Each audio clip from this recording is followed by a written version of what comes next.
పాత్ర తెలంగాణ సాధనలో ఆనాడు వారు ప్రతిపక్ష నాయకురాలుగా ఉండి యువతకు తెలంగాణ యువత ఆనాడు ఆహుతులైపోతూ ఉన్నారు. తెలంగాణ సాధన కోసం బలిదానం అవుతూ ఉన్నారు, ఆత్మత్యాగాలు చేసుకుంటున్నారు. వారికి భరోసా కల్పించడానికి తెలంగాణ బిడ్డలు ఎవరు కూడా ఆత్మహత్యలు చేసుకోకూడదు, బతికుండి కల్లారా తెలంగాణ చూడాలని పిలిపించేటువంటి సుష్మా స్వరాజ్ గారు మనలో లేకపోయినప్పటికీ తప్పకుండా ఆ చరిత్ర పుటల్లో నిలుస్తుందని చెప్పి నేను ఆశిస్తూ ఈ అంశాన్ని స్వయంగా దేవేందర్ గౌడ్ గారే మొదట ప్రస్తావించారు వారి యొక్క జన్మదిన సందర్భంగా.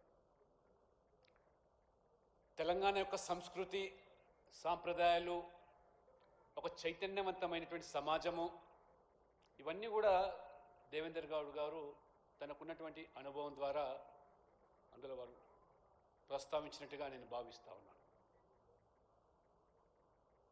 వారు ఇంతకుముందు మాట్లాడుతున్నప్పుడు చెప్పారు, ఇంత సుదీర్ఘ చరిత్ర ఉన్నటువంటి ఈ రాష్ట్రం మద్రాసు రాష్ట్రం నుంచి ఉమ్మడి ఆంధ్రప్రదేశ్గా మరి ఏర్పాటైనప్పుడే తెలంగాణకు జరిగిన అన్యాయం, ఆ రకంగా తొలి దశ మలి దశ ఉద్యమము,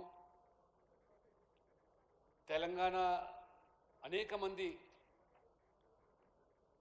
స్వాతంత్ర సమరయోధులు దేశ స్వాతంత్రం కోసం పోరాటం చేసిన చరిత్రకారులు ఈ తెలంగాణ గడ్డ మీద పుట్టిన వాళ్ళు. ఈ రకంగా తెలంగాణ చరిత్ర అంతా కూడా స్వాతంత్రం నుంచి మొదలుకుంటే నిజాం యొక్క నిరంకుశ పాలన. సభ ప్రారంభం కాకముందు పదే పదే వింటున్నటువంటి పాట, బండి వెనుక బండి కట్టి 16 బండ్లు కట్టి ఎక్కడ పోతారో నిజాం సర్కారు. ఆ పాట వింటూ ఉంటే ఆనాడు మన ప్రజల పడ్డ బాధలు, ఏ రకమైనటువంటి నిరంకుశ పాలన కొనసాగింది, ఆ రజాకార్ల యొక్క అత్యాచారాలు, ఆకృత్యాలు, దౌర్జన్యాలు, దమనకాండ, అనేక మంది తిరుగుబాటు చేసి చాకలి ఐలమ్మ మొదలుకొని, వీరనారి చాకలి ఐలమ్మ మొదలుకొని, దొడ్డి కొమరయ్య, అదే రకంగా కొమురం భీం, షోయబుల్లా ఖాన్ ప్రముఖ పాత్రికేయులు ఏ రకమైనటువంటి తిరుగుబాటు చేసి ఒక చైతన్యవంతమైన సమాజం తెలంగాణలో కొట్లాడి సాధించుకునే తప్పితే ఏది కూడా అప్పనంగా వచ్చింది లేదనేది బహుశా పుస్తకంలో మనం చదివి ఉంటాం. ఈ రకమైన చరిత్రను వెలుగులోకి తీసుకురావడం అంటే భావి తరాలకు ఒక స్ఫూర్తినిచ్చే, ఇది ముఖ్యమంత్రి గారు లేరు, మంత్రి గారు ఉన్నారు కాబట్టి తప్పకుండా ఈ ప్రభుత్వం తెలంగాణ చరిత్రకారుల, తెలంగాణ యొక్క స్వాతంత్ర సమరయోధుల చరిత్రను మన భావితరాల పిల్లలకు పాఠ్యాంశాలుగా జోడించాలని సర్వాయి పాపన్న గోల్కొండ కోట మీదనే మొదటి మరి ఆనాడు ప్రభుత్వాన్ని ఏర్పాటు చేసి సామాజిక న్యాయం అనే దానికి నిర్వచనం కల్పించినటువంటి సర్వార్ పాపన్న. అటువంటి చరిత్రకారుల ఈనాటి తరానికి అవి నిజంగా కనీసమైన అవగాహన లేకపోవడం అది తెలంగాణకు ఏమాత్రం కూడా మంచిది కాదు.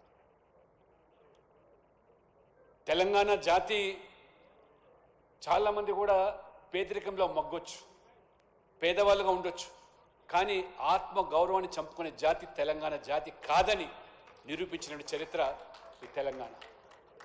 రాజీ పడేదే లేదు, మడమ తిప్పేది లేదు, సాధించుకునే వరకు మరి ఏ రకంగా నిద్ర ఆహారాలు మాని అనేకమైనటువంటి ఇవాళ సాధించుకున్నామో ఆ దిశలో ఇవాళ దేవేందర్ గౌడ్ గారు నిజంగా మనందరికీ కూడా స్ఫూర్తిదాయకం. నేను మొదటిసారి అసెంబ్లీలో వెళ్ళినప్పుడు ఇంతకుముందు మన ముఖ్యమంత్రి గారు చెప్పినట్టుగా ఏదైతే అనేక అంశాల మీద బాగా ప్రిపేర్ అయ్యి వచ్చి మాట్లాడుతున్నప్పుడు వారు చెప్పేవాళ్ళు, నాకు ఇప్పటికి జ్ఞాపకం ఉంది, ఆ రోజున్నటువంటి ఎంసెట్ విధానాల్లో రిజర్వేషన్లు ఓపెన్ కేటగిరీలో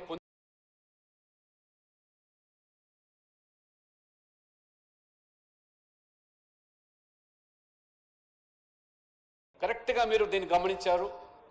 మనకు నిర్దేశించే రిజర్వేషన్లకు మాత్రమే పరిమితం కాకుండా ప్రతిభ ఉన్నటువంటి వాళ్ళు ఎవరైనా ఓపెన్లో కేటగిరీలో రావడానికి ఆస్కారం ఉంది. కానీ అందులోనే పొందుపరుస్తున్నారని చెప్పి ఆ అంశాన్ని లేవనెత్తి ఇప్పుడు అసెంబ్లీలో దేవేంద్ర గారు స్వయంగా ముఖ్యమంత్రి చంద్రబాబు నాయుడు గారు చెప్పి లక్ష్మణ్ గారు లేవనెత్తిన అంశం చాలా సరైనది. మనకున్నటువంటి రిజర్వేషన్ 25%కే బీసీలకు పరిమితం చేస్తూ ఉన్నారు. అది భావ్యం కాదు. ఆ మెరిట్లో వచ్చినటువంటి వాళ్ళని కూడా మరి ఓపెన్లో పరిగణించకుండా ఆ జాబితాలను కలుపుతున్నారని చెప్పినప్పుడు వారు స్వయంగా పూనుకొని ఆ తర్వాత కేంద్ర మంత్రి వర్యులు కిషన్ రెడ్డి గారు మరి ఇప్పుడే వచ్చి వేదిక రావాల్సింది కోరుతున్నారు.